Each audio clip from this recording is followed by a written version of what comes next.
Jail काटने के अगर 10 नंबर हो तो मैं इमरान खान को 10 में से 10 नंबर दूंगा, राना सनाउल्लाह।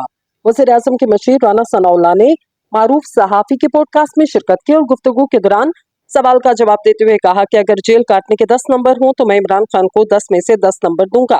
तफसीलात के मुताबिक राना सनाउल्लाह का कहना था कि जेल कैद का नाम है, वहां पर आप एक बंदे को एक शेल में कैद कर देते, इसे वहां पर सोना और हीरे भी खाने के लिए दें, इससे कोई फर्क नहीं पड़ता। फर्क कैद का है, जिसने वो काट ली तो खाने पीने से क्या, इससे कोई फर्क नहीं पड़ता। राना सनाउल्लाह का कहना था कि मरियम नवाज के सामने बैठकर 10 मर्तबा ये कहा कि ये गलत है, ठीक नहीं, मैं कभी इनके सामने हाथ बांधकर खड़ा नहीं हुआ। क्यों हाथ बांधने हैं? मैं समझता हूँ कि अगर मुस्लिम लीग नून में मियां साहिबान के बाद किसी पर मुत्तफिक हो सकती तो वो मरियम नवाज शरीफ।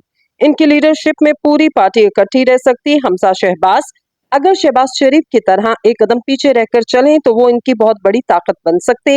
मैं किसी का बंदा नहीं हूँ। राना सनाउल्लाह का कहना था कि मैं पार्टी का बंदा हूँ, मेरी कोशिश है कि इनका आपस में ये सिलसिला आगे चले।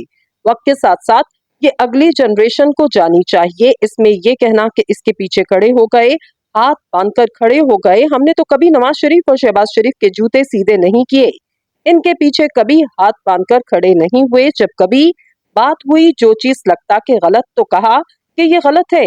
मरियम नवाज हो या हमजा शहबाज, हम इनके जूते क्यों सीधे करें। मशीर वज़ीर-ए-आज़म ने कहा कि अगर नवाज शरीफ को 1997 में मासूल न किया जाता, इलेक्शन साफ और शफाफ होते रहते तो ज्यादा से ज्यादा 1 या 2 इलेक्शन और लड़ते तो लीडरशिप बदल जाती। अगर जुल्फिकार भुट्टो शहीद को इस तरह से फांसी ना चढ़ाया जाता तो बड़ी हद तक 1 या 2 इलेक्शन और लड़ लेते, फिर साइड पर हो जाते और पीपल्स पार्टी की नई क़यादत आ जाती।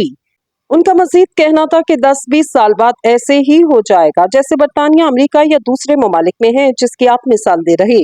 इनकी सियासी पार्टियों को 300 साल गुजर चुके।